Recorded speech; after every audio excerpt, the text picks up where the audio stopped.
नमस्कार।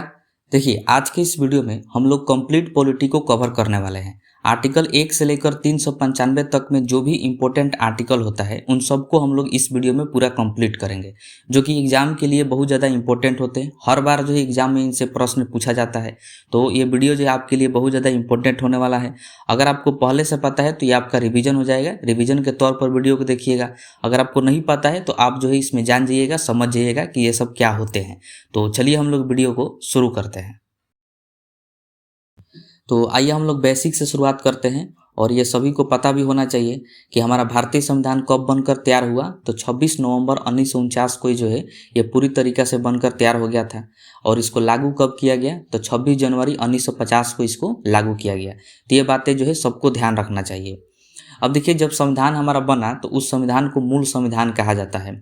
तो उस समय जो मूल संविधान था उसमें कुल आर्टिकल की संख्या जो है 395 था। भाग की बात करें तो कुल 22 भाग थे। और भाग क्या होता है? तो ये चैप्टर का नाम होता है। जैसे कोई भी आप किताब खरीदिएगा तो उसमें बहुत सारे चैप्टर होते हैं और चैप्टर का नाम होता है। ठीक उसी प्रकार संविधान जो हमारा है, संविधान भी एक तरह का किताब है। तो उसमें जो है चैप्टर का नाम है, उसी को भाग कहा जाता है। और सब भाग का जो है अलग अलग नाम है। तो जब मूल संविधान बना तो उस समय कुल 22 भाग थे।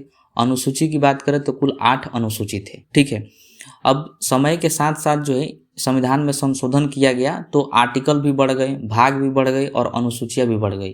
तो आज वर्तमान समय में देखा जाए तो कुल जो है 470 प्लस आर्टिकल हैं। 470 से अधिक आर्टिकल आज के डेट में भारतीय संविधान में मौजूद हैं। वही भाग की बात करें तो कुल 25 भाग हो गए हैं और अनुसूची जो है कुल 12 हो गए हैं। तो फिर आप कहिएगा कि 22 भाग तक ही हम लोग पढ़ते हैं, आर्टिकल 395 तक ही पढ़ते हैं। 395 के बाद 96, 97, 98 ऐसा तो आता नहीं है। तो ऐसे आपको नहीं समझना है। संशोधन किया गया है तो इन्हीं आर्टिकलों में किया गया है। जो 395 आर्टिकल है उसी में, जैसे आप पढ़िएगा कि आर्टिकल 21 का क, उसी प्रकार आप पढ़ेंगे 19 का 1, 19 का 2, 19 का 3, ABC करके इसे पढ़ते हैं। तो आर्टिकल में ही संशोधन करके उसी में क, ख, ग, ABC ऐसे करके जोड़ा गया है। ऐसा नहीं है कि 95 के बाद 96, 97 ऐसा नहीं किया गया है। क्योंकि हमारे भारतीय संविधान में ही कहा गया है कि मूल ढांचा को प्रभावित नहीं करना है, कि उसी में संशोधन करके उसी में जोड़ना है। ऐसा नहीं है कि 95 के बाद आप 96 कर दें। तो ये बातें जो है आपको ध्यान रखना है। तो अब आइए हम लोग आर्टिकल को समझते हैं। सबसे पहले देखते हैं भाग 1। भाग 1 में जो है कुल 4 आर्टिकल हैं, आर्टिकल 1 से लेकर 4 तक। और इसमें जो है 3 आर्टिकल इंपॉर्टेंट है, इनसे प्रश्न बहुत ज़्यादा पूछा जाता है। सबसे पहला आर्टिकल कहता है कि भारत जो है राज्यों का संघ है, यानी यूनियन है। यानी भारत के जो भी राज्य हैं वो कभी भी अलग नहीं हो सकते हैं। ये आर्टिकल 1 में कहा गया है। इसी में कहा गया है कि भारत का जो है 2 नाम है, एक तो भारत और दूसरा इंडिया। तो यह बात आपको ध्यान रखना है कि संविधान हमारा 2 ही नाम देता है, भारत और इंडिया। आर्टिकल 2 क्या कहता है कि नए राज्यों का प्रवेश और स्थापना। अगर मान लीजिए भारतीय संसद चाहे और कोई विदेशी देश का टुकड़ा भारत में मिलना चाहता है तो उसको जो है मिलाया जा सकता है, उसको भारत का राज्य बनाया जा सकता है। ये आर्टिकल 2 कहता है। आर्टिकल 3 में कहा गया है कि संसद द्वारा राज्यों की सीमा, क्षेत्र, नाम आदि में परिवर्तन किया जा सकता है। वर्तमान में जो भारत में राज्य मौजूद हैं उनका अगर नाम में परिवर्तन करना हो, किसी राज्य का नाम बदलना हो, किसी राज्य का सीमा बदलना हो, मतलब किसी राज्य को 2 भागों में बांट देना हो, अलग अलग राज्य बनाना हो, तो वह संसद जो है कर सकती है। केवल संसद को अधिकार है, बाकी किसी को अधिकार नहीं है। और जिस राज्य में ये सब करेगी उस राज्य से पूछ भी नहीं सकती है, बिना पूछे उससे कर सकती है। ये बात आर्टिकल 3 में कहा गया है। ठीक है। तो ये तीनों आर्टिकल इंपॉर्टेंट है, आपको ध्यान रखना है। इसी से संबंधित एक प्रश्न है, इसका आंसर आपको कमेंट बॉक्स में बताना है। कह रहा है कि नए राज्यों के गठन की शक्ति किसमें नहीं थी, मतलब कौन नए राज्यों का गठन कर सकता है, आप आंसर बताइएगा। उसके बाद हम देखते हैं भाग 2 को। भाग 2 में जो है 5 से लेकर 11 तक आर्टिकल दिए गए हैं और इसमें भी जो है कुल 3 आर्टिकल बहुत ज़्यादा इंपॉर्टेंट है। आर्टिकल 5 में कहा गया है कि संविधान प्रारंभ में नागरिकता, मतलब जब हमारा संविधान बना तो उस समय भारत में जो भी व्यक्ति थे उन सभी को भारत की नागरिकता दे दी गई। और यह बात किस में कहा गया था? तो आर्टिकल 5 में कहा गया था। उसके बाद आर्टिकल 9 है। आर्टिकल 9 में कहा गया है कि विदेशी नागरिकता ग्रहण करने पर भारतीय नागरिकता जो है समाप्त हो जाएगी। मतलब आप भारत के नागरिक हैं और आपको भारत की नागरिकता मिली हुई है और आप जो है किसी दूसरे देश की नागरिकता ले लेते हैं तो फिर आपके भारत की जो नागरिकता है वो ऑटोमेटिक समाप्त हो जाती है। ये आर्टिकल 9 कहता है। बहुत इंपॉर्टेंट है, ये ध्यान रखना है। उसके बाद है आर्टिकल 11। आर्टिकल 11 में कहा गया है कि नागरिकता के संबंध में संसद जो है विधि बना सकता है। विधि का मतलब होता है कानून। तो नागरिकता से संबंधित जो भी कानून बनाना हो देश के अंदर, तो वह काम केवल और केवल संसद का है। संसद के अलावा और कोई नहीं कर सकता। नागरिकता में जो भी चीज़ें चेंजिंग करना हो तो संसद ही कर सकता है। ये बात आर्टिकल 11 में कहा गया है और कई बार ये पूछा गया है, बहुत इंपॉर्टेंट है, ये ध्यान रखना है आपको। अब देखिए, इसी से संबंधित एक प्रश्न है कि निम्नलिखित में से भारत में नागरिकता निर्धारण का विशिष्ट अधिकार किसे प्राप्त है। अभी मैंने आपको बताया, तो इसका राइट आंसर जो है आपको कमेंट बॉक्स में बताना है। तो अब आइए हम लोग भारतीय संविधान के जान को समझते हैं, यानी फंडामेंटल राइट्स को, जिसकी चर्चा जो है भाग 3 में किया गया है। आर्टिकल की बात करें तो 12 से लेकर 35 तक है। अब इसको संविधान का जान इसलिए बोला जाता है क्योंकि इसी के तहत जो है हम लोग कभी भी कोई भी कार्य कर सकते हैं, जैसे बोल सकते हैं, घूम सकते हैं, फिर सकते हैं, नेता, प्रधानमंत्री, राष्ट्रपति किसी को भी बोल सकते हैं। तो यह अधिकार जो है हमें कौन देता है, तो मूल अधिकार ही देता है, जो कि भारतीय संविधान के भाग 3 में है। इसीलिए इसको संविधान का जान कहा जाता है। अगर यह नहीं रहता तो फिर संविधान का कोई महत्व नहीं रहता। इस वजह से इससे जो बहुत इंपॉर्टेंट, बहुत ज़्यादा प्रश्न पूछा जाता है एग्जाम में, सभी को ये पता होना चाहिए। अब देखिए, डायरेक्ट एग्जाम में पूछा जाता है कि मूल अधिकार को किस देश के संविधान से लिया गया है, तो यूएसए के संविधान से लिया गया है। ये आप ध्यान रखिएगा। जब हमारा संविधान बना तो उस समय भारतीय संविधान में कुल 7 मौलिक अधिकार थे, लेकिन एक अधिकार को जो है हटा दिया गया, जो कि संपत्ति का अधिकार था, तो उसको मौलिक अधिकार से हटा दिया गया है। अब वर्तमान में कुल 6 मौलिक अधिकार बच गए हैं, जो कि आप देख रहे हैं। समानता का अधिकार, स्वतंत्रता का अधिकार, शोषण के विरुद्ध अधिकार, धार्मिक स्वतंत्रता का अधिकार, सांस्कृतिक एवं शैक्षणिक अधिकार और संवैधानिक उपचार का अधिकार। अब ये जो है भाग 3 से कौन कौन से इंपॉर्टेंट आर्टिकल से प्रश्न पूछा जाता है, उनको हम लोग समझते हैं। तो देखिए, सबसे पहला आर्टिकल है आर्टिकल 14। इसमें कहा गया है कि विधि के समक्ष समता या विधि का समान संरक्षण। मतलब इसमें कहा गया है कि कानून के सामने जो है सब बराबर है, चाहे कोई व्यक्ति अमीर है चाहे कोई गरीब है, सब जो है कानून के सामने बराबर है, सबको एक समान अधिकार दिया जाएगा। यही बात इसमें कहा गया है। आर्टिकल 15 में कहा गया है भेदभाव का निषेध। मतलब आप किसी भी व्यक्ति के साथ जाति, धर्म, लिंग और जन्म स्थान, इन 4 आधार पर आप किसी भी व्यक्ति के साथ कहीं पर भी भेदभाव नहीं कर सकते हैं कि आप इस जाति के हैं चाहे आप इस धर्म के हैं, ऐसा नहीं कर सकते हैं। आर्टिकल 16 में कहा गया लोक नियोजन में अवसर की समानता। लोक नियोजन का मतलब होता है सरकारी नौकरी। सरकारी नौकरी में सबको समान अवसर देना है, किसी के साथ भेदभाव नहीं करना है कि आप यह कह के नहीं छाड़ सकते हैं, किसी को नहीं हटा सकते हैं कि आप इस धर्म के हैं तो आप नहीं कर सकते हैं नौकरी, या फिर आप इस जाति के हैं तो आप नौकरी नहीं कर सकते हैं। इस तरह का भेदभाव आप नहीं कर सकते हैं सरकारी नौकरियों में। यही बात आर्टिकल 16 में कहा गया है। आर्टिकल 17 में कहा गया अस्पृश्यता का अंत। अस्पृश्यता का मतलब होता है छुआछूत, यानी अनटचबिलिटी। आप किसी के साथ जो है छुआछूत नहीं कर सकते हैं, जैसे कि उच्च जाति, नीच जाति, ऐसे आप नहीं कर सकते। किसी भी व्यक्ति के साथ छुआछूत का नहीं किया जा सकता है, आर्टिकल 17 में कहा गया है। आर्टिकल 18 में कहा गया उपाधियों का अंत। उपाधि का मतलब जो है पहले बहुत सारे उपाधियाँ होती थी, जैसे ठाकुर साहब, बाबू साहब, इस तरह की उपाधियाँ हुआ करती थी, तो इसका जो है अंत कर दिया गया है। अब कहा गया है कि आप शिक्षा के क्षेत्र में ही उपाधि धारण कर सकते हैं, जैसे जनरल हो गया, टीचर हो गया, कर्नल हो गया। तो ये सब जो है शिक्षा के क्षेत्र, जैसे डॉक्टर, इंजीनियर, तो ये सब क्या है, उपाधि है। तो शिक्षा प्राप्त करेंगे तब जाके आपको ये उपाधि मिलेगा, तो वो वाला उपाधि आप धारण कर सकते हैं। बाबू साहब, ठाकुर साहब, ये सब वाला उपाधि आप धारण नहीं कर सकते हैं। उसके बाद सबसे इंपॉर्टेंट आर्टिकल है आर्टिकल 19। इसमें जो है अभिव्यक्ति की स्वतंत्रता है, यानी पर्सनल लिबर्टी। एक व्यक्ति को देश के अंदर जीने के लिए जो जो चीज़ें चाहिए वो सभी चीज़ें जो है आर्टिकल 19 में दिया गया है। और आर्टिकल 19 के जो है बहुत सारे सब क्लॉज है। जैसे देखिए, आर्टिकल 19 के ए में कहा गया है कि किसी भी व्यक्ति को बोलने की स्वतंत्रता है, प्रेस की स्वतंत्रता है, आरटीआई फाइल करने की स्वतंत्रता है और ध्वज लहराने की स्वतंत्रता है। वही आर्टिकल 19 के बी में कहा गया है कि सभा या फिर आप सम्मेलन कर सकते हैं, लेकिन बिना हथियार के आप सभा सम्मेलन कर सकते हैं। ऐसा नहीं है कि आप घातक हथियार लेकर सभा में बैठे हुए हैं, ऐसा आप नहीं कर सकते हैं। आर्टिकल 19 के सी में कहा गया है कि संघ या फिर संगठन बनाने का अधिकार है किसी व्यक्ति को। तो आप अच्छा संगठन बनाइए जो कि समाज का कल्याण करे, समाज को आगे बढ़ाए। ऐसा नहीं है कि आप आतंकवादी संगठन बना दें तो फिर आपको सजा हो सकता है। वही आर्टिकल 19 के डी में कहा गया है कि किसी व्यक्ति को चारों ओर घूमने की स्वतंत्रता है। कोई व्यक्ति चारों ओर घूम सकता है, लेकिन जहां पर सरकारी तौर पर मना हो वहां पर आप नहीं जा सकते हैं। जैसे बॉर्डर इलाके में, पाकिस्तानी बॉर्डर इलाके में आप नहीं जा सकते हैं, वहां पर सरकारी तौर पर मना होता है। बाकी आप कहीं पर भी घूम सकते हैं। आर्टिकल 19 के ई में कहा गया है कि बसने की स्वतंत्रता, आप कहीं पर भी बस सकते हैं, किसी भी राज्य में आप जाकर बस सकते हैं, कोई दिक्कत नहीं है। लेकिन वही फिर बात आ जाती है कि जहाँ पर सरकारी तौर पर मना किया गया है कि आप यहाँ पर नहीं बस सकते हैं, मानव के कारण इनको खतरा होने वाला है, तो फिर आप वहाँ पर नहीं बस सकते हैं। आर्टिकल 19 के एफ में कहा गया है संपत्ति के अधिग्रहण। अब देखिए इसी को खत्म कर दिया गया है, जिस वजह से हमारे जो है केवल 6 मूल अधिकार बच गए हैं। पहले संपत्ति के अधिग्रहण का अधिकार जो है मूल अधिकार था, लेकिन अब इसको खत्म कर दिया गया है, इसको ध्यान रखिएगा। उसके बाद आर्टिकल 19 का जी है, जिसमें व्यवसाय करने की स्वतंत्रता है, आप कोई भी व्यवसाय कर सकते हैं, लेकिन उसके लिए जो क्राइटेरिया है, जो एलिजिबिलिटी है, उसको पूरा करना होगा। जैसे डॉक्टर के लिए एलिजिबिलिटी है कि आप एमबीबीएस करिए तब डॉक्टर बन सकते हैं, और आप जो है एक अनपढ़ आदमी और डॉक्टर बन गए और कहेंगे कि हमें व्यवसाय करने की स्वतंत्रता है, तो फिर आपको वहाँ पर सज़ा मिलेगा, क्योंकि व्यवसाय करने का अधिकार है तो आप अपने एलिजिबिलिटी के अनुसार ही व्यवसाय कर सकते हैं। ऐसा नहीं है कि कोई भी व्यवसाय आप करने लगे। तो ये सभी चीज़ें जो है एक व्यक्ति को जीने के लिए चाहिए, वो सभी जो है आर्टिकल 19 में दिया गया है, तो इसको ध्यान रखिएगा, ठीक है।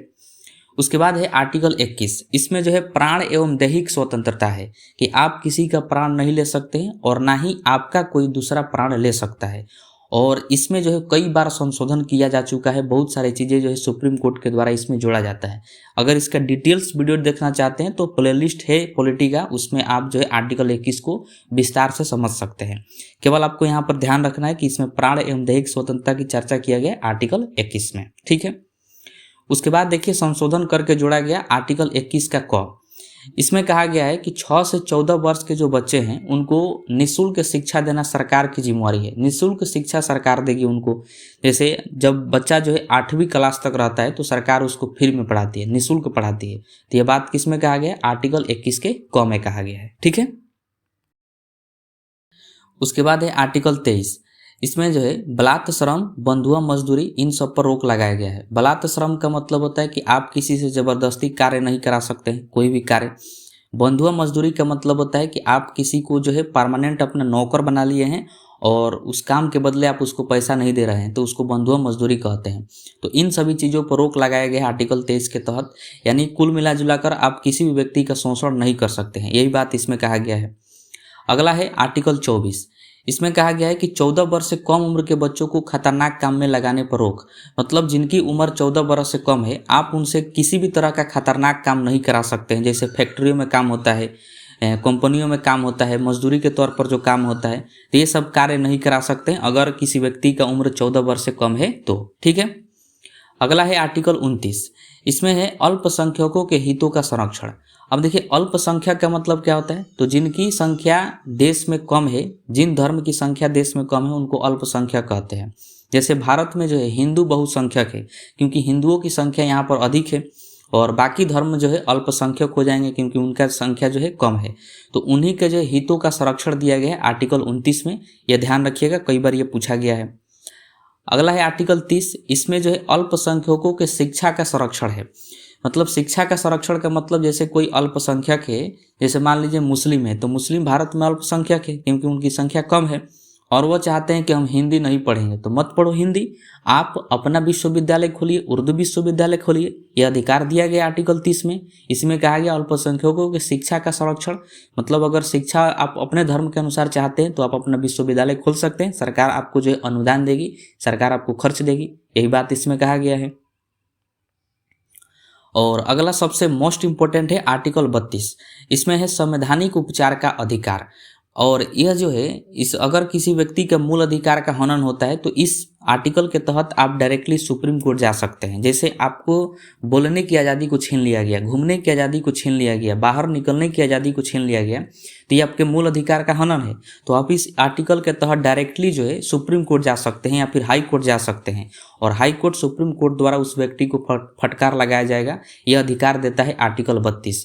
और इसी को जो है मूल अधिकार का रक्षक कहा जाता है, क्योंकि यही जो भी मूल अधिकार हमें दिया गया है भाग 3 में, उसका रक्षा करता है आर्टिकल 32। इसीलिए डॉक्टर भीमराव अंबेडकर ने इसे संविधान की आत्मा कहा था। तो ये भी बातें आपको ध्यान रखना है आर्टिकल 32 में, ठीक है। अब हम लोग जो है भाग 3 को पूरे अच्छे तरीके से इसको पढ़ लिए। अब इससे संबंधित एक प्रश्न है, आपको जो है कमेंट बॉक्स में इसका उत्तर देना है। क्वेश्चन कह रहा है कि आर्टिकल 19 के अंतर्गत कौन सा स्वतंत्रता का अधिकार नहीं है। मतलब आपको बताना है कि आर्टिकल 19 में ये 4 में से कौन सा अधिकार नहीं दिया गया है, और इसका आंसर जो है आप कमेंट बॉक्स में बताइएगा। तो अब आइए हम लोग भाग 4 को समझते हैं।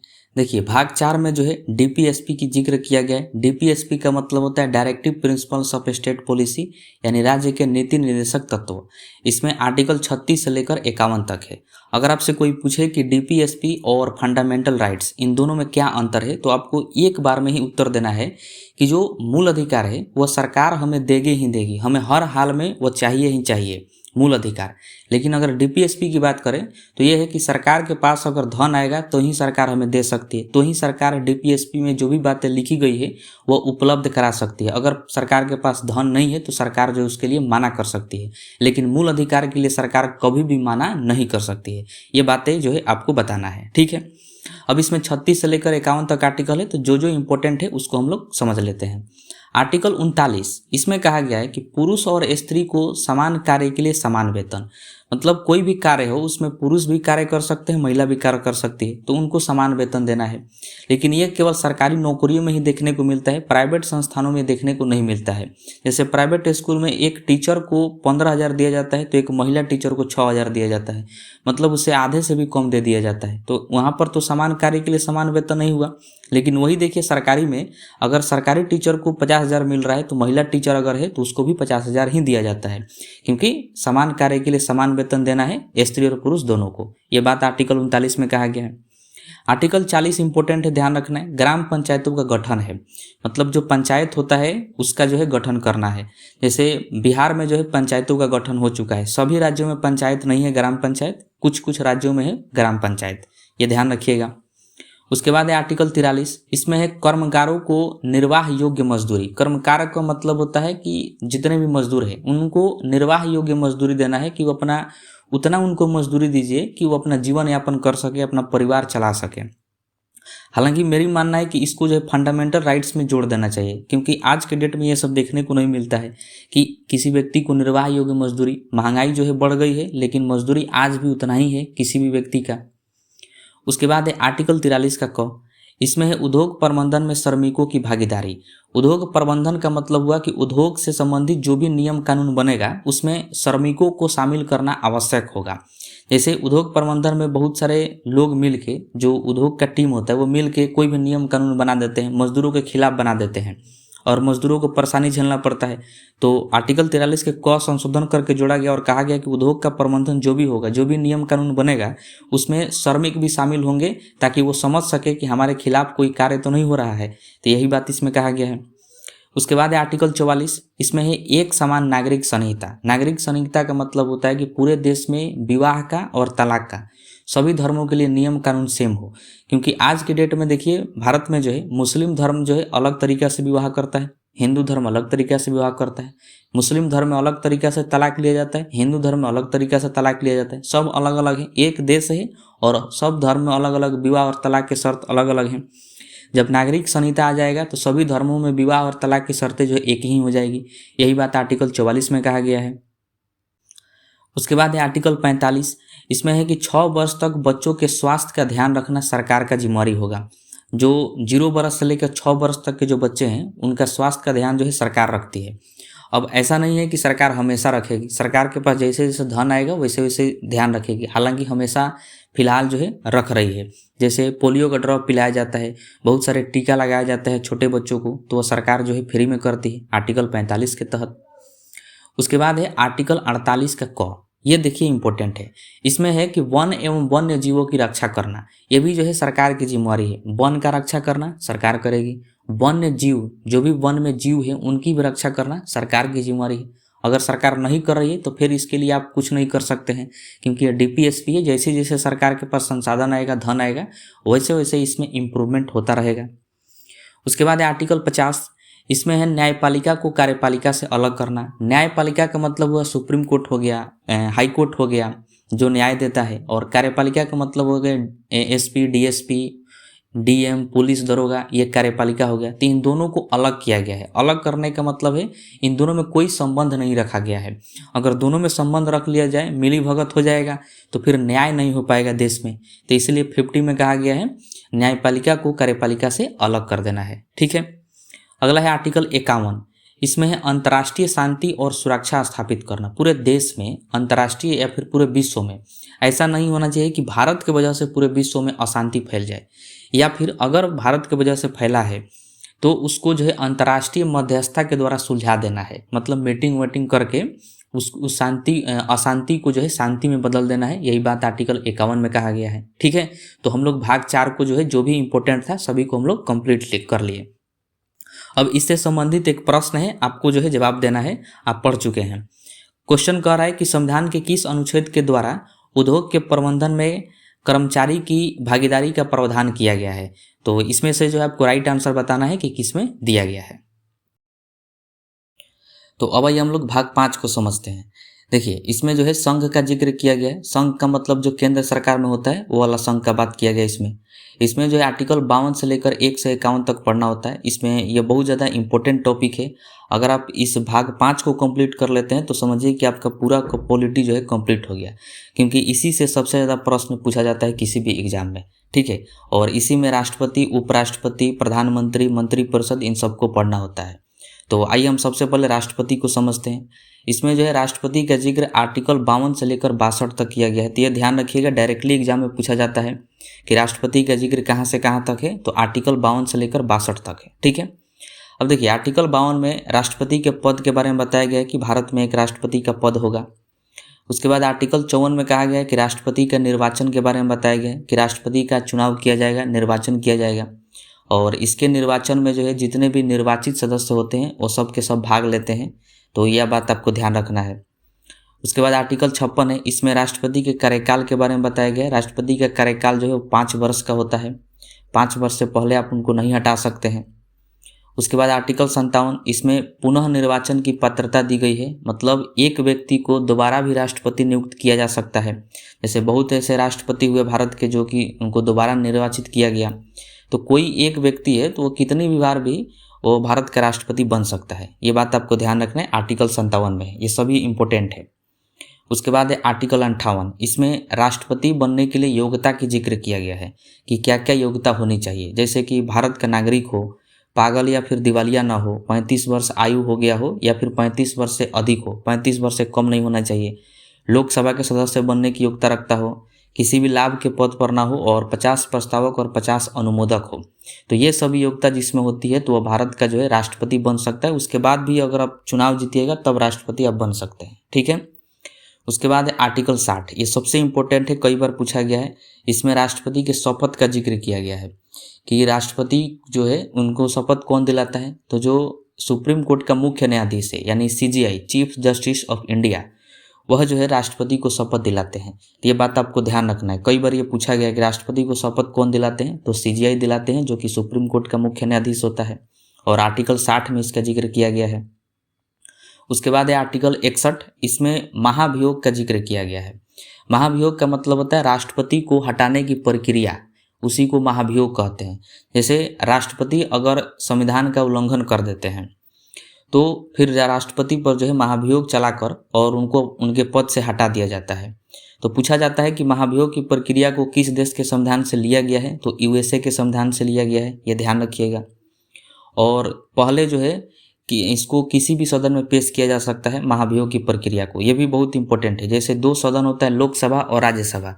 तो पहले आप किसी भी सदन में महाभियोग की प्रक्रिया को पेश कर सकते हैं, चाहे लोकसभा में पेश करिए चाहे राज्यसभा में। और ये भी ध्यान रखिएगा कि महाभियोग राष्ट्रपति पर तभी लगेगा जब राष्ट्रपति संविधान का उल्लंघन किए होंगे तब, बाकी किसी अन्य कारण से महाभियोग नहीं लगाया जाता है। तो ये सभी इंपॉर्टेंट पॉइंट राष्ट्रपति से संबंधित आपको ध्यान रखना है। अब हम देखते हैं उपराष्ट्रपति को। देखिए, उपराष्ट्रपति का जिक्र आर्टिकल 63 से लेकर 71 तक में किया गया है, ये ध्यान रखिएगा। आर्टिकल 63 में उपराष्ट्रपति के पद का जिक्र किया गया है कि भारत में एक उपराष्ट्रपति होगा। आर्टिकल 64 में है कि राज्यसभा का पदेन सभापति होता है, जो उपराष्ट्रपति होता है वो। अब देखिए, पदेन सभापति का मतलब क्या हुआ कि जो भारत का उपराष्ट्रपति बनता है वही जो है राज्यसभा का सभापति बन जाता है।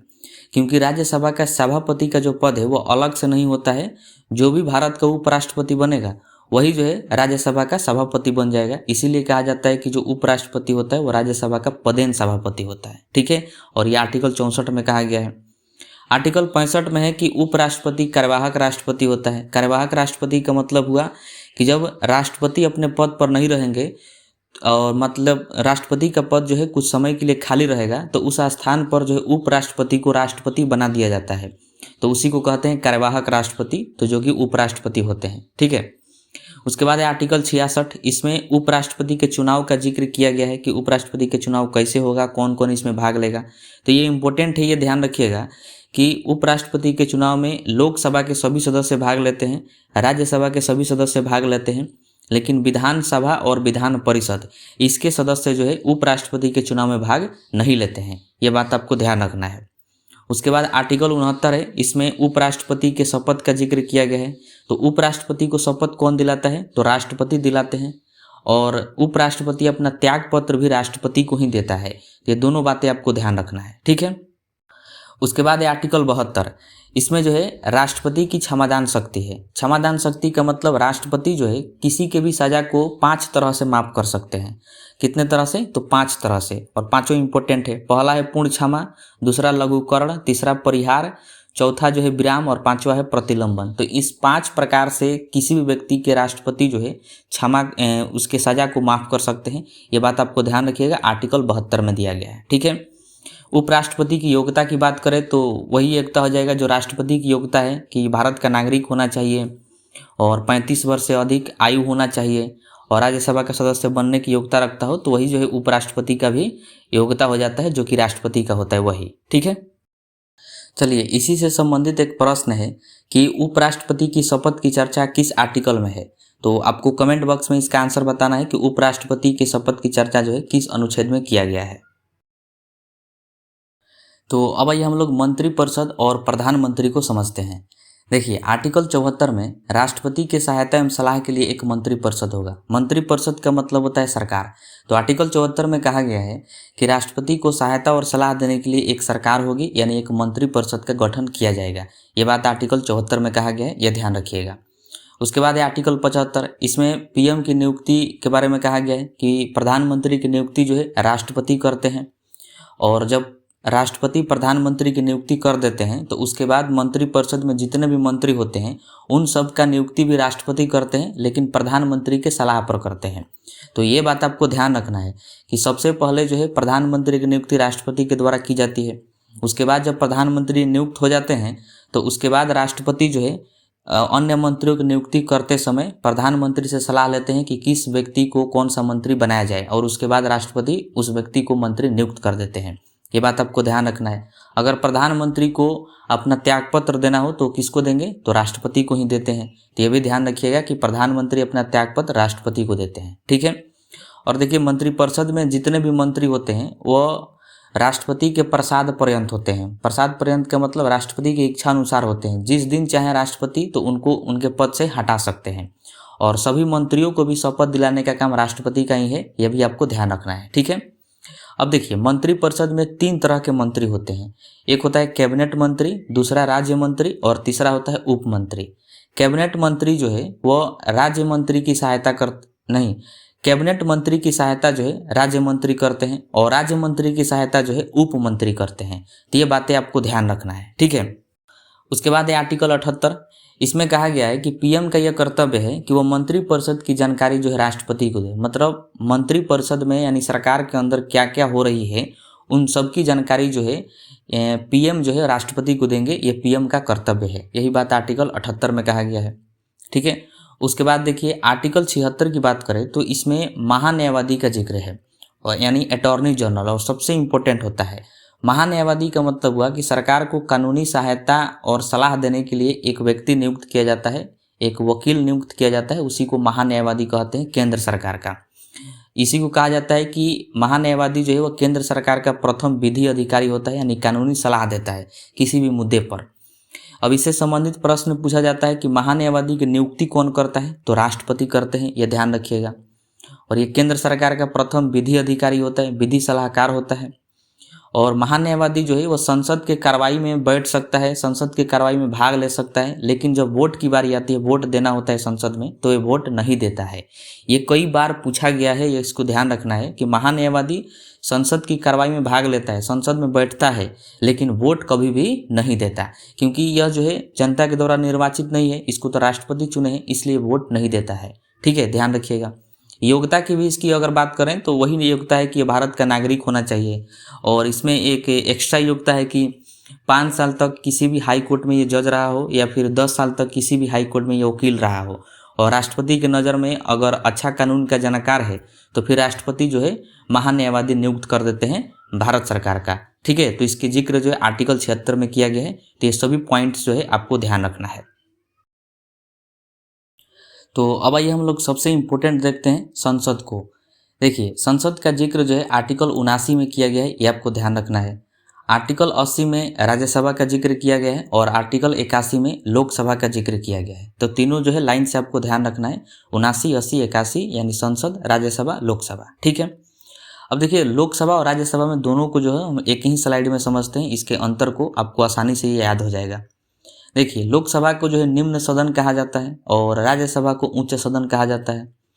लोकसभा को जनता का सदन कहते हैं, क्योंकि लोकसभा में जितने भी सदस्य होते हैं वो जनता के द्वारा चुने गए होते हैं, और राज्यसभा को राज्यों का सदन कहा जाता है। वही लोकसभा के जो सदस्य होते हैं उनका चुनाव प्रत्यक्ष रूप से होता है, मतलब जनता जो है उनको चुनती है, जैसे सांसद हो गए, तो सांसद को जो है जनता वोट देकर चुनती है, और वही जो है लोकसभा का सदस्य बनते हैं। और राज्यसभा को अप्रत्यक्ष सदन कहा जाता है, इनके सदस्यों का चुनाव जो है अप्रत्यक्ष रूप से होता है, क्योंकि जनता जो है इनको डायरेक्ट नहीं चुनती है, जनता के द्वारा जो चुने गए होते हैं वह जो है राज्यसभा के सदस्यों को चुनते हैं। तो ये ध्यान रखना है। लोकसभा के सदस्यों का कार्यकाल जो है 5 वर्ष का होता है, वही राज्यसभा के सदस्यों का कार्यकाल 6 वर्ष का होता है। लेकिन इसमें जो है लोकसभा के जो सदस्य होते हैं उनका जितने भी सदस्य होते हैं उन सभी का चुनाव जो है एक बार में ही हो जाता है, लेकिन जो राज्यसभा के सदस्य होते हैं उसमें जितने सदस्य होते हैं उन सब का चुनाव एक बार में नहीं होता है। प्रत्येक 2 साल में 1/3 सदस्यों का चुनाव किया जाता है, जो राज्यसभा के सदस्य होते हैं उनका। तो यह ध्यान रखना है। लोकसभा को भंग किया जा सकता है, इसलिए अस्थायी सदन कहा जाता है इसको।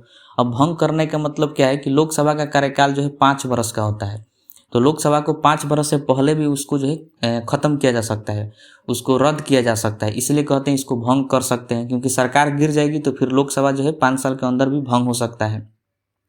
वही राज्यसभा कभी भी भंग नहीं हो सकता है, इसलिए इसको अस्थायी सदन कहा जाता है।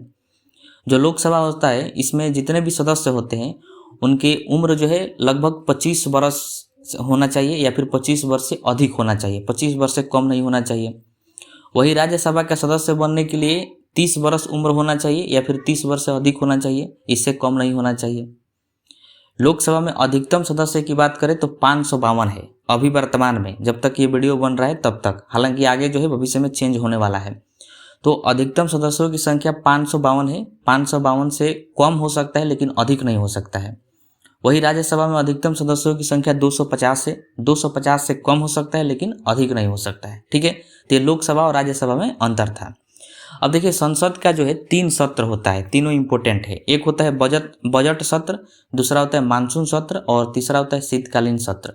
पूछा जाता है कि सबसे बड़ा सत्र कौन सा है, तो बजट सत्र होता है। सत्र का मतलब होता है कामकाज चलने का तरीका, कामकाज चलने का समय। संसद में 3 तरह से कामकाज चलाया जाता है, बजट, मानसून और शीतकालीन। तो सबसे बड़ा जो सत्र होता है वो बजट सत्र होता है, और सबसे छोटा जो सत्र होता है वो शीतकालीन सत्र होता है। तो ये 2 पॉइंट आपको ध्यान रखना है। अब देखिए 2 सत्रों के बीच जो है 6 माह का अंतर होता है। जैसे बजट सत्र और मानसून सत्र, इन दोनों के बीच कितना का अंतर होगा, तो ये बजट सत्र के बाद मानसून सत्र शुरू होगा तो उसमें 6 महीना का अंतर देखा जाता है। वही अगर सत्र बुलाने का काम है तो राष्ट्रपति का काम है, राष्ट्रपति सत्र को बुलाते हैं और राष्ट्रपति ही उसका सत्रावसान करते हैं, मतलब उसको समाप्त करते हैं। तो ये सभी पॉइंट यहाँ पर आपको ध्यान रखना है। अब देखिए लोकसभा में अध्यक्ष होते हैं, लोकसभा में बहुत सारे सदस्य होते हैं, तो उन सबको कंट्रोल करने के लिए एक अध्यक्ष होता है, जैसा आप लोगों ने देखा होगा बहुत सारे शॉर्ट वीडियो में। तो जो अध्यक्ष होते हैं वह उन्हीं सदस्यों में से होते हैं जो लोकसभा के सदस्य होते हैं, उसी में से किसी एक व्यक्ति को लोकसभा का अध्यक्ष बना दिया जाता है। और राज्यसभा में सभापति होते हैं। तो सभापति जो है, मैंने आपको इसके पहले ही बताया कि जो उपराष्ट्रपति होता है भारत का, वही राज्यसभा का सभापति होता है। तो ये आपको ध्यान रखना है कि राज्यसभा के जो सभापति होते हैं वो सदस्य नहीं होते हैं राज्यसभा का, लेकिन जो लोकसभा के अध्यक्ष होते हैं वह लोकसभा के सदस्य होते हैं, क्योंकि सदस्य को ही लोकसभा का अध्यक्ष बनाया जाता है। ठीक है, तो ये पॉइंट आपको ध्यान रखना है। अब ये हम लोग आगे समझते हैं। देखिए, आर्टिकल 108 में संयुक्त अधिवेशन की चर्चा किया गया है, यानी ज्वाइंट सेशन की चर्चा। संयुक्त अधिवेशन का मतलब क्या होता है कि जब किसी भी विधेयक पर लेकर जो है लोकसभा और राज्यसभा में विवाद हो जाता है, तो उस विवाद को सुलझाने के लिए राष्ट्रपति जो है संयुक्त अधिवेशन बुलाते हैं। और संयुक्त अधिवेशन में संयुक्त रूप से वोटिंग होता है, मतलब उसमें लोकसभा और राज्यसभा के जितने सदस्य हैं वो सब के सब वोट करते हैं। तो हमेशा जो है संयुक्त अधिवेशन में लोकसभा का पलड़ा भारी हो जाता है, क्योंकि अभी हम लोग पढ़े कि लोकसभा में अधिकतम सदस्यों की संख्या 552 है। मतलब लोकसभा के सदस्यों की संख्या ज़्यादा हो जाता है, तो लोकसभा के सदस्य जो चाहते हैं वही हो जाता है संयुक्त अधिवेशन में, क्योंकि उनकी वोटिंग जो है ज़्यादा हो जाती है। तो ये ध्यान रखिएगा कि इसको राष्ट्रपति बुलाते हैं। और संयुक्त अधिवेशन की अध्यक्षता कौन करता है, तो लोकसभा के जो अध्यक्ष होते हैं वही करते हैं। राज्यसभा के सभापति इसकी अध्यक्षता नहीं करता है। ठीक है, और संयुक्त अधिवेशन को ऑस्ट्रेलिया से लिया गया, ऑस्ट्रेलिया के संविधान से। ये बातें भी आपको ध्यान रखना है। ठीक है, उसके बाद है आर्टिकल 110। इसमें जो है धन विधेयक की चर्चा है। धन विधेयक क्या है कि अगर किसी विधेयक में टैक्स को लेकर कोई जानकारी दिया गया है, जैसे टैक्स को बढ़ाना है, टैक्स को घटाना है, तो उसी को धन विधेयक कहा जाता है। ये ध्यान रखिएगा आप लोग। और इसको जो है सबसे पहले लोकसभा में पेश किया जाता है, बाकी किसी में भी नहीं। सबसे पहले धन विधेयक को लोकसभा में पेश करेंगे, और लोकसभा के जो अध्यक्ष होते हैं वह इसकी जांच करते हैं कि जो विधेयक आया है वह धन विधेयक है कि नहीं है। तो ये कई बार पूछा गया है कि धन विधेयक की जांच कौन करता है, तो लोकसभा के अध्यक्ष करते हैं। और राष्ट्रपति जो है धन विधेयक को पुनर्विचार के लिए नहीं लौटा सकते हैं, क्योंकि आपको पता है कि राष्ट्रपति लोकसभा से पास कराते हैं, राज्यसभा से पास कराते हैं, उसके बाद राष्ट्रपति के पास भेजते हैं किसी विधेयक को। तो राष्ट्रपति इसको पुनर्विचार के लिए नहीं लौटा सकते हैं धन विधेयक को, उनको साइन इस पर करना ही करना होता है। तो ये बातें आपको इसमें ध्यान रखना है, सब इम्पोर्टेंट है। उसके बाद है आर्टिकल 117। इसमें वित्त विधेयक की चर्चा है।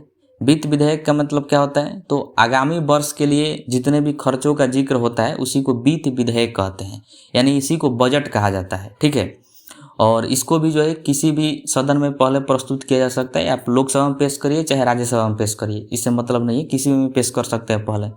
और इसमें जो है संयुक्त अधिवेशन लाया जा सकता है।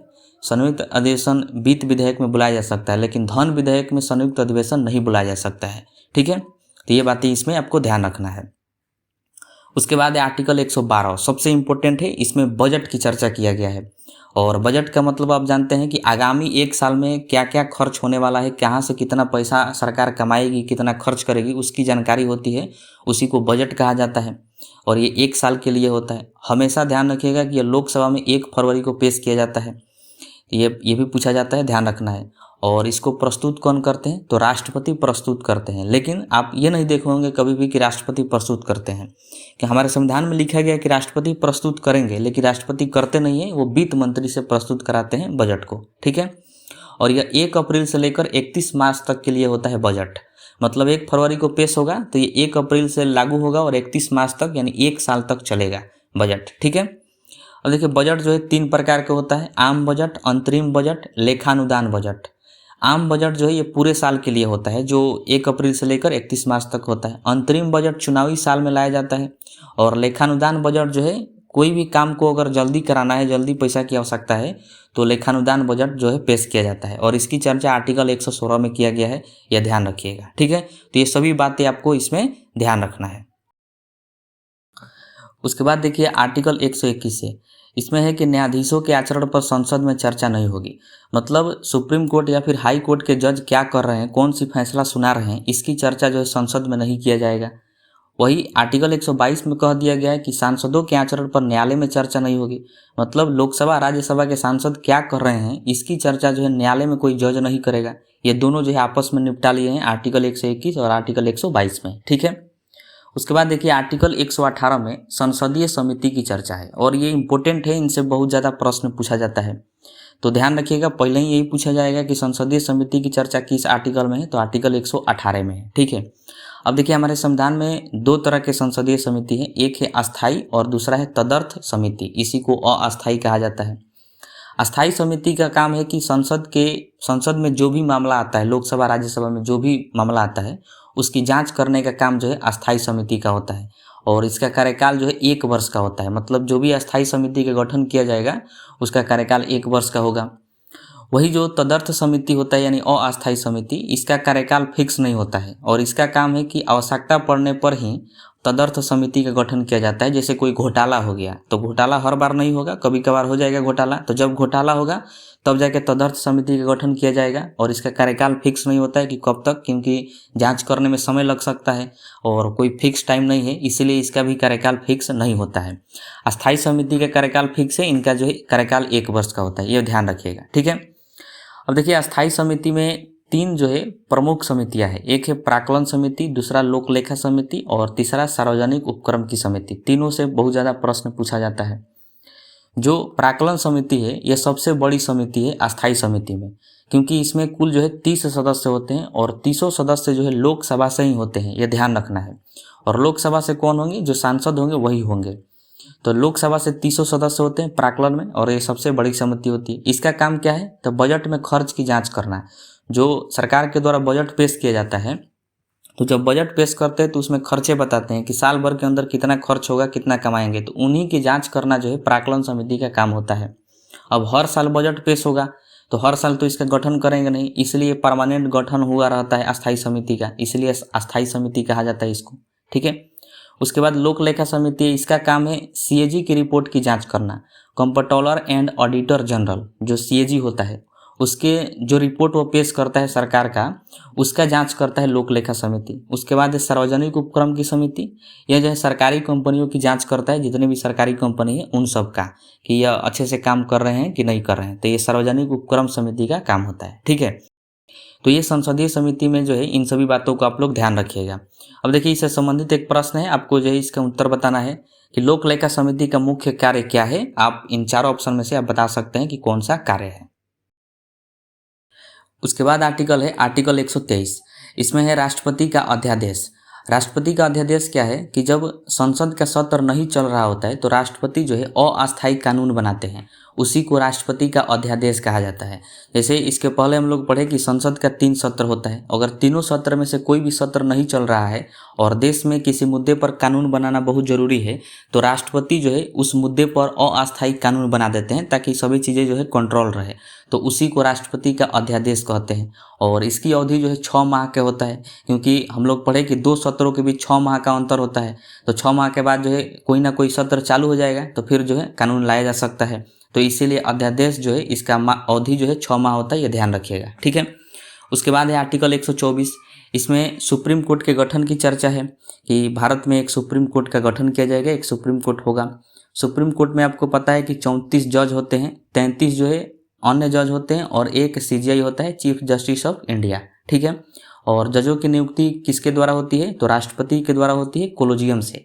कोलोजियम एक व्यवस्था है, इसमें 5 जजों की बेंच होती है, वही जो है जिस व्यक्ति को कहते हैं कि जज बनाया जाए तो उसी व्यक्ति को राष्ट्रपति नियुक्त कर देते हैं। तो ये बातें आपको ध्यान रखना है। अगला आर्टिकल है 127, इसमें है एडहॉक जज यानी तदर्थ न्यायाधीश की चर्चा। अब तदर्थ न्यायाधीश क्या होता है? तो मान लीजिए कि सुप्रीम कोर्ट में 34 जज हैं, 34 जज में से कोई एक जज जो है वो अपने पद पर नहीं है, अनुपस्थित है, तो पद भरना जरूरी है, तो जो रिटायर जज हो जाते हैं उन्हीं को जो है सुप्रीम कोर्ट का जज बना दिया जाता है, तो उसी को तदर्थ न्यायाधीश कहा जाता है। तो ये बात ध्यान रखिएगा। उसके बाद है आर्टिकल 129, इसमें कहा गया है कि सुप्रीम कोर्ट जो है वो अभिलेख न्यायालय है। अभिलेख न्यायालय का मतलब क्या हुआ कि सुप्रीम कोर्ट जो भी फैसला सुनाएगा वह लिखित रूप से होगा, रिकॉर्ड होगा, इसका मतलब यही होता है। अगला है आर्टिकल 137, इसमें न्यायिक पूर्वावलोकन की जिक्र किया गया है। न्यायिक पूर्वावलोकन का मतलब है कि सुप्रीम कोर्ट अपने फैसले को बदल सकता है। जैसे किसी मामले में सुप्रीम कोर्ट ने उस समय के परिस्थिति के अनुसार कोई फैसला सुनाया और बाद में पता चला कि जो हमने फैसला सुनाया है वो गलत है आज के परिस्थिति के अनुसार, तो फिर सुप्रीम कोर्ट अपने फैसले को बदल सकता है। यही बात आर्टिकल 137 में कहा गया है कि सुप्रीम कोर्ट जो है यह न्यायिक पूर्वावलोकन कर सकता है। ठीक है, और अगला आर्टिकल है आर्टिकल 148, इसमें सीएजी के पद की चर्चा है। इसके पहले हम लोग पढ़े कि जो लोक लेखा समिति होता है वह सीएजी की रिपोर्ट की जांच करता है। तो सीएजी का काम क्या है? सीएजी का काम है कि केंद्र सरकार और राज्य सरकार जितने भी खर्च करती है उस खर्च की जांच करना, कि जो केंद्र सरकार या फिर राज्य सरकार को जो पैसा आवंटित किया गया था वह सही जगह इसने खर्च किया है कि नहीं किया है, उसी की जांच करना जो है सीएजी का काम होता है। और सीएजी जो है अपना रिपोर्ट जो है किसको देता है, तो राष्ट्रपति को सौंपता है। और सीएजी की नियुक्ति कौन करते हैं, तो पीएम के सलाह पर राष्ट्रपति जो है सीएजी की नियुक्ति करते हैं, ये ध्यान रखिएगा। और सीएजी अपना त्यागपत्र जो है राष्ट्रपति को ही देते हैं और इसका कार्यकाल 6 वर्ष का होता है। तो ये सभी बातें आपको ध्यान रखना है। तो हम लोग जो है जितने भी इम्पोर्टेंट आर्टिकल थे, जितने भी इम्पोर्टेंट पॉइंट थे भाग 5 में, वो सबको हम लोग कंप्लीट कर चुके हैं। अब आइए हम लोग भाग 6 को समझते हैं। तो अब आइए हम लोग भाग 6 को समझते हैं। देखिए, इसमें राज्य यानी स्टेट का जिक्र किया गया है। इसमें आर्टिकल की बात करें तो आर्टिकल 152 से लेकर 237 तक है। जैसे केंद्र में राष्ट्रपति होते हैं, प्रधानमंत्री होते हैं, संसद होता है, उसके अंतर्गत लोकसभा राज्यसभा होता है। ठीक उसी प्रकार राज्यों में भी वैसा ही व्यवस्था होता है। राज्यों में मुख्यमंत्री होते हैं, राज्यपाल होता है, विधानमंडल होता है और उसके अंतर्गत विधानसभा और विधान परिषद आता है। तो उसी के बारे में जो है भाग 6 में समझना है। यानी भाग 5 और भाग 6 दोनों जो है एक दूसरे से रिलेटेड है। अगर आप भाग 5 को अच्छे से समझे हैं तो भाग 6 भी आपको बहुत अच्छे से समझ में आ जाएगा। ठीक है, तो आइए हम लोग समझते हैं उसको। सबसे पहले हम राज्यपाल को देखते हैं। राज्यपाल का जिक्र जो है आर्टिकल 153 से लेकर 159 तक किया गया है और ये इंपॉर्टेंट है, इससे कई बार प्रश्न पूछा गया एग्जाम में, इसको ध्यान से देखिएगा। अब देखिए, राज्यपाल से संबंधित जो भी आर्टिकल अगर आपको याद करना है और उन आर्टिकल में क्या क्या बताया गया है उसके लिए एक ट्रिक है और सबसे बेहतरीन ट्रिक है। इस ट्रिक को आप ध्यान रखिएगा। ट्रिक है रकानी कायोसस। ये ध्यान रखना है आपको, रकानी कायोसस। इसमें रा से हो जाएगा राज्यपाल का पद। यानी आर्टिकल 153 में राज्यपाल के पद के बारे में बताया गया है कि सभी राज्यों में एक राज्यपाल का पद होगा। ठीक है, उसके बाद है का से हो जाएगा कार्यपालिका। आर्टिकल 154 में कार्यपालिका का जिक्र किया गया है कि जो राज्यपाल होता है वह जो है कार्यपालिका का औपचारिक प्रधान होता है।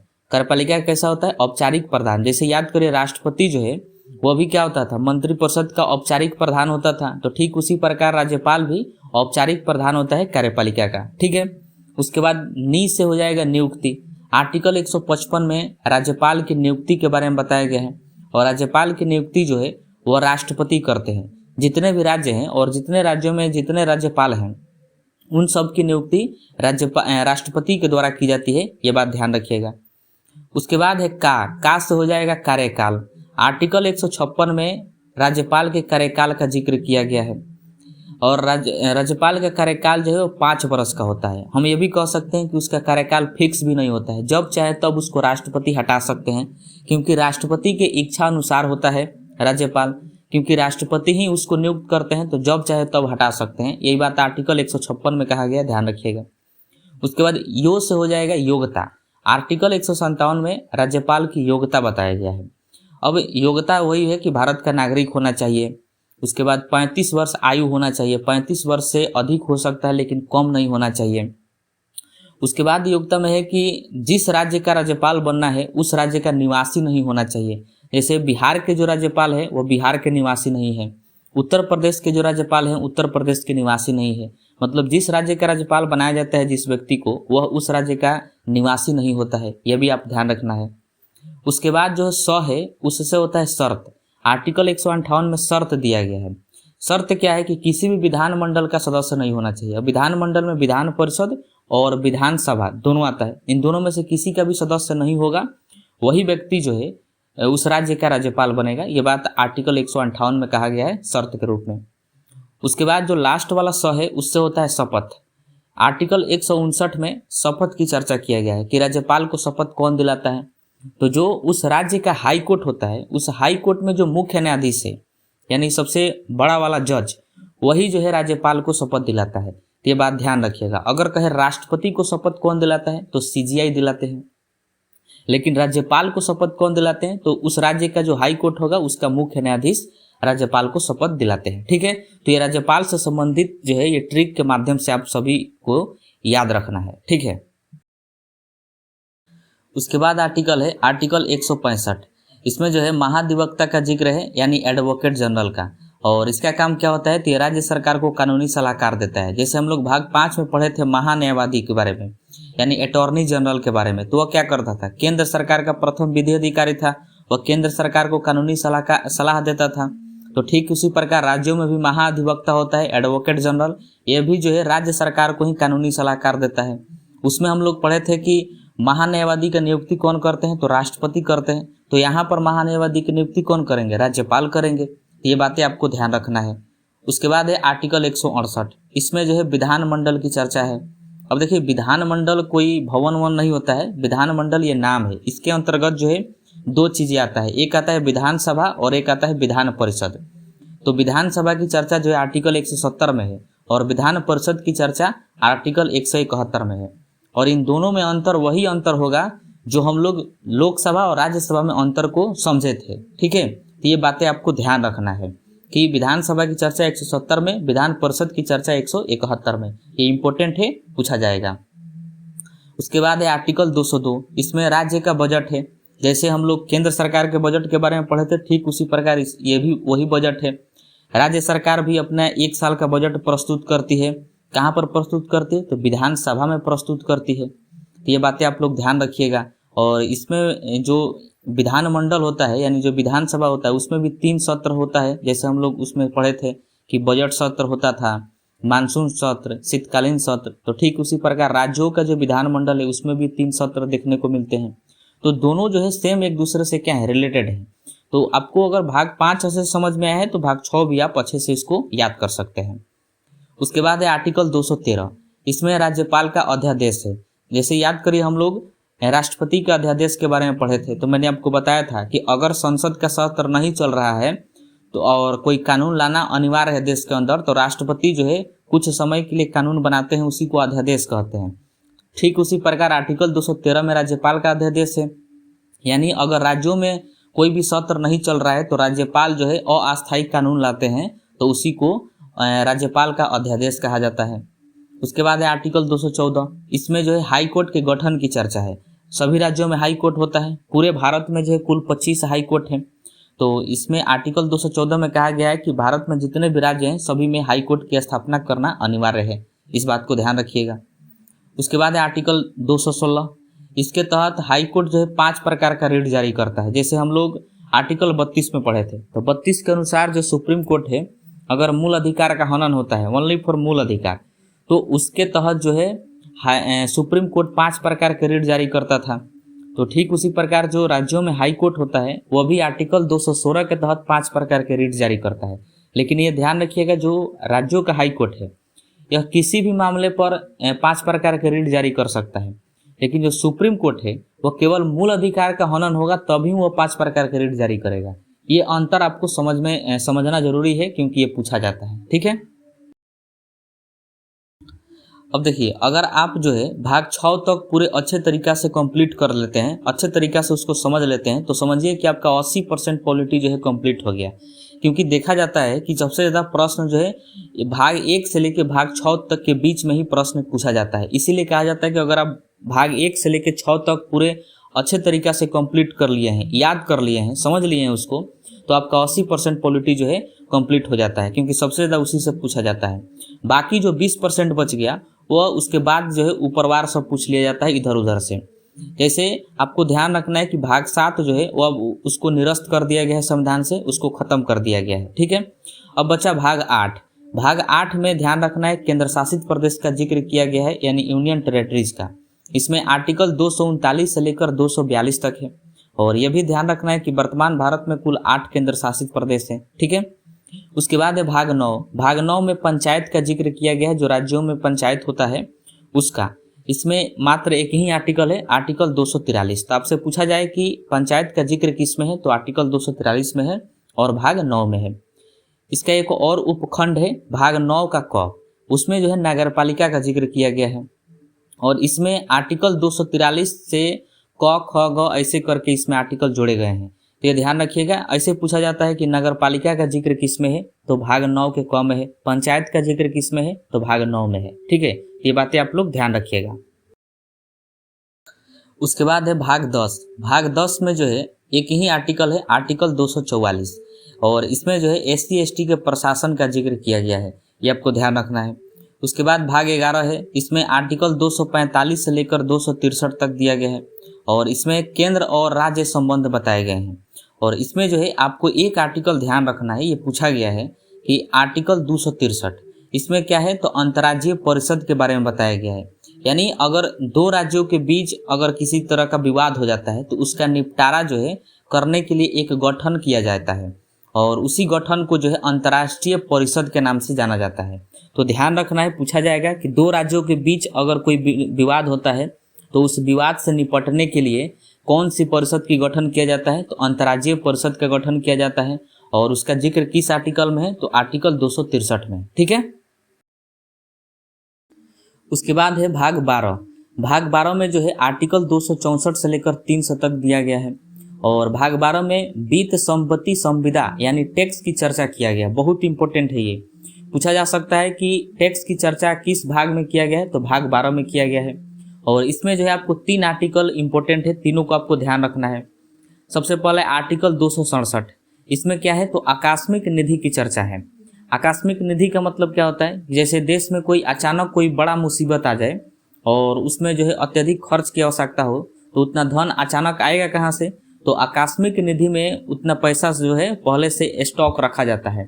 तो आकस्मिक निधि से ही अगर कोई भी आपदा आता है तो उसमें से पैसा निकालकर उपयोग किया जाता है। तो उसी की चर्चा आर्टिकल 267 में किया गया है। ठीक है। उसके बाद है आर्टिकल 280, इसमें वित्त आयोग की चर्चा है। अब देखिए वित्त आयोग का काम क्या होता है, तो जो केंद्र सरकार टैक्स लेती है, कर लेती है लोगों से, तो केंद्र सरकार और राज्य सरकार में कर का बंटवारा करना हो तो वित्त आयोग का काम होता है। और ये बहुत इंपॉर्टेंट है, कई बार ये पूछा गया है कि वित्त आयोग की चर्चा किस आर्टिकल में है, तो आर्टिकल 280 में। ठीक है।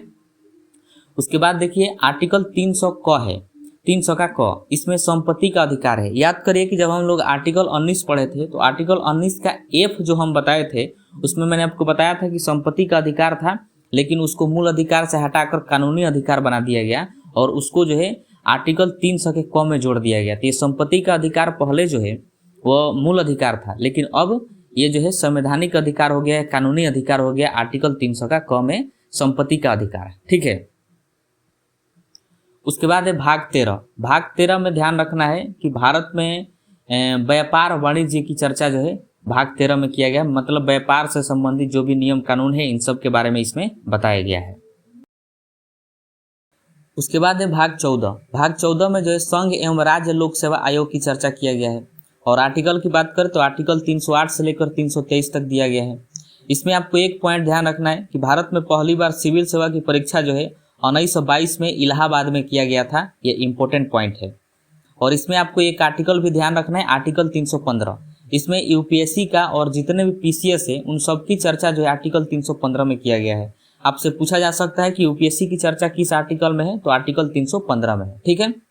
अब भाग 14 का ही एक उपखंड है भाग 14 का क, और इसमें एक आर्टिकल दिया गया है आर्टिकल 323 का क, और इसमें जो है ट्रिब्यूनल का जिक्र किया गया है, यानी न्यायाधिकरण का।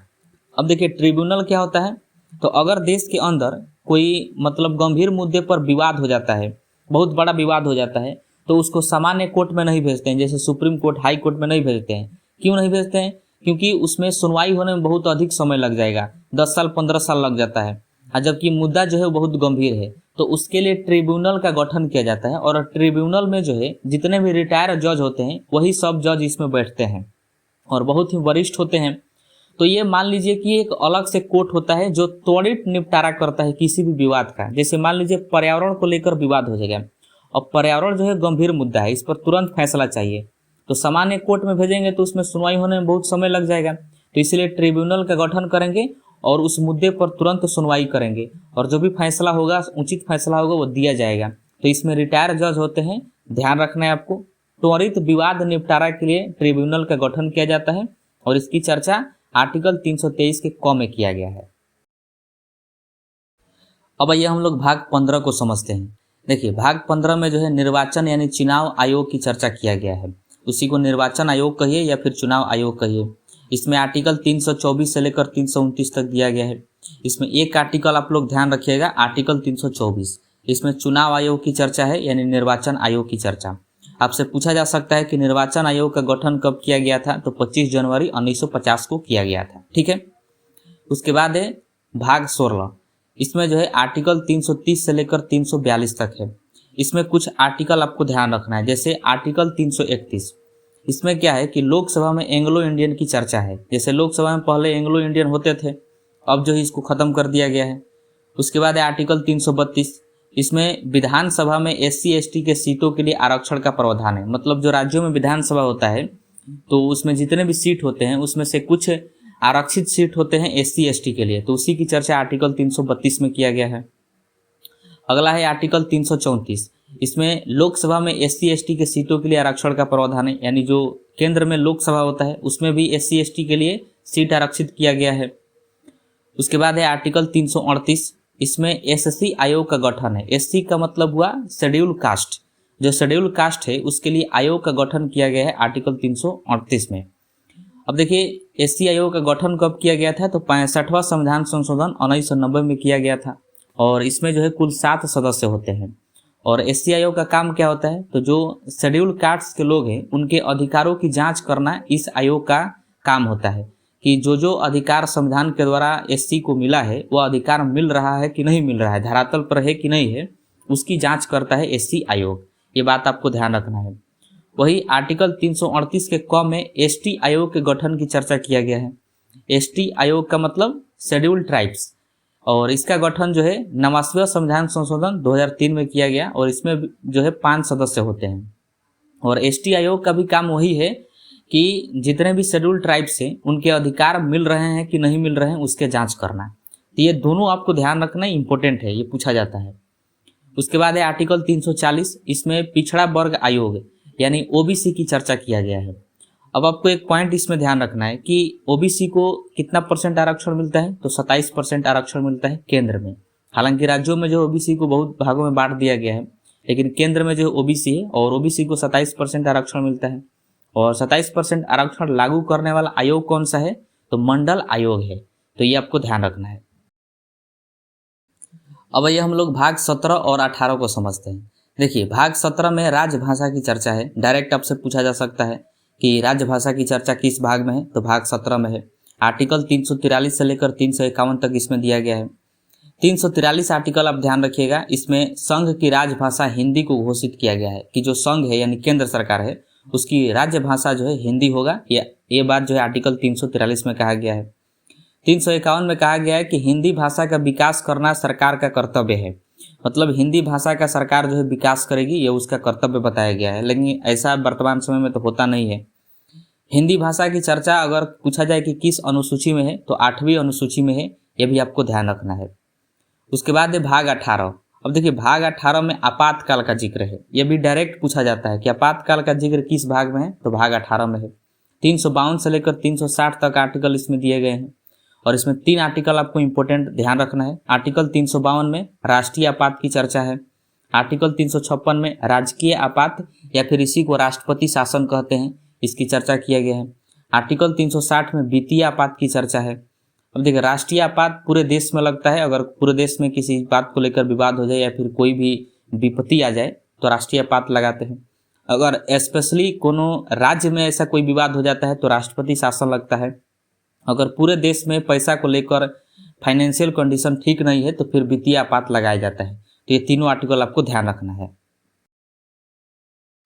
उसके बाद है भाग 19। देखिए भाग 19 में प्रकीर्णन है। प्रकीर्णन का मतलब होता है मिसक्लेनियस। इसमें मतलब कुछ ऐसी बातें इसमें लिखी गई है, हालांकि ये इतना इम्पोर्टेंट नहीं है, तो केवल आप यही ध्यान रख सकते हैं कि भाग 19 में मिसक्लेनियस की चर्चा है। उसके बाद है भाग 20। भाग 20 में जो है संवैधानिक संशोधन की चर्चा किया गया है। यानी जितने भी संविधान में संशोधन किए जाते हैं वो सब के सब भाग 20 में जोड़े जाते हैं। बहुत सारे विधेयक लाया जाता है, संशोधन किया जाता है, तो उन सबको जो है भाग 20 में जोड़ दिया जाता है। और संवैधानिक संशोधन को कहाँ से लिया गया है, तो दक्षिण अफ्रीका से लिया गया है, यह ध्यान रखिएगा। अब देखिए प्रथम संविधान संशोधन कब किया गया था, तो 1951 में किया गया था, ध्यान रखना है। 42वां संविधान संशोधन कब हुआ था, तो 1976 में हुआ था। 42वां संविधान संशोधन को मिनी संविधान कहा जाता है। मतलब इसमें इतना संशोधन किया गया था इंदिरा गांधी के सरकार में कि इसको एक अलग संविधान बोल दिया गया, मिनी संविधान। और इसे जो है स्वर्ण सिंह समिति के सिफारिश पर लाया गया था 42वां संविधान संशोधन को, ठीक है। उसके बाद है 44वां संविधान संशोधन। ये कब हुआ था, तो 1978 में हुआ था। अब इसको कब क्यों लाया गया, क्योंकि 1976 में जो 42वां संविधान संशोधन हुआ इसमें जितने भी गलतियां की गई थी, मतलब अनाप शनाप कुछ भी संशोधन कर दिया गया था, तो उन गलतियों को सुधारने के लिए 44वां संविधान संशोधन किया गया 1978 में, और इसको जो है मोरारजी देसाई ने लाए थे। ठीक है, तो ये बातें आपको इसमें ध्यान रखना है। उसके बाद है भाग 21। देखिए, इसमें जो है आर्टिकल 369 से लेकर 392 तक दिया गया है। इसमें आपको 2 आर्टिकल ध्यान रखना है। आर्टिकल 369, इसमें कहा गया है कि राज्य सूची के विषय में संसद 1 वर्ष के लिए आपातकाल के दौरान कानून बना सकती है। आपको पता होगा कि हमारे संविधान में कुल 3 अनुसूची है, राज्य सूची, संघ सूची और समवर्ती सूची। राज्य सूची के विषय में राज्य सरकार कानून बनाती है, जितने भी राज्य सरकार है। संघ सूची के विषय में केंद्र सरकार केवल कानून बनाती है, और समवर्ती सूची के विषय में दोनों कानून बनाते हैं, राज्य सरकार भी और केंद्र सरकार दोनों मिलकर कानून बनाते हैं। तो अगर मान लीजिए किसी राज्य में आपातकाल लगा हो, तो उस आपातकाल के दौरान जो है सरकार जो है निरस्त हो जाती है, सरकार पूरा खत्म हो जाती है और राष्ट्रपति राज्यपाल के हाथों में शासन चला जाता है। तो फिर उस समय कानून कौन बनाता है? तो वही कहा गया है कि राज्य सूची के विषय में उस समय जो है केंद्र सरकार कानून बनाने लगती है। तो वो बात किस में कहा गया? आर्टिकल 369 में कहा गया है, ये बात ध्यान रखिएगा। और आर्टिकल 370 तो बहुत चर्चित आर्टिकल है, इसमें जम्मू और कश्मीर का चर्चा किया गया है। एक पॉइंट इसमें आपको बताना है कि जम्मू और कश्मीर का जो है वो भारत का अंग कब बना था? तो 26 अक्टूबर 1947 को ये भारत का अंग बना था, यह ध्यान रखिएगा। ठीक है, और सबसे लास्ट भाग है भाग 22। इसमें जो है संक्षिप्त नाम का जिक्र किया गया है, मतलब बहुत सारे संविधान में जो वर्ड हैं उन सब का संक्षिप्त नाम दिया गया है। इसमें आर्टिकल 393 से लेकर 395 तक आर्टिकल है। मैंने आपको शुरू में ही बताया था कि संविधान में कुल जो है 395 ही आर्टिकल है मूल संविधान में, लेकिन संशोधन करके 470 प्लस किया गया है। और इसमें आपको 2 आर्टिकल ध्यान रखना है। आर्टिकल 393, इसमें कहा गया है कि इस पुस्तक का नाम भारत का संविधान होगा। मतलब जो हमारे भारत का संविधान पुस्तक है, तो कौन कहेगा कि ये संविधान का पुस्तक है? इसीलिए आर्टिकल 393 जोड़ा गया और कहा गया है कि जो ये पुस्तक है इसका नाम भारत का संविधान होगा। उसके बाद आर्टिकल 394, इसमें संविधान लागू होने की तिथि की चर्चा किया गया है कि हमारा संविधान कब लागू हुआ, कब बना। तो अगर पूछा जाए कि हमारा संविधान बनकर कब तैयार हुआ या फिर कब इसको अपनाया गया, तो 26 नवंबर 1949 को, और इसको लागू कब किया गया? तो 26 जनवरी 1950 को। तो ये 2 पॉइंट आपको ध्यान रखना है। ठीक है।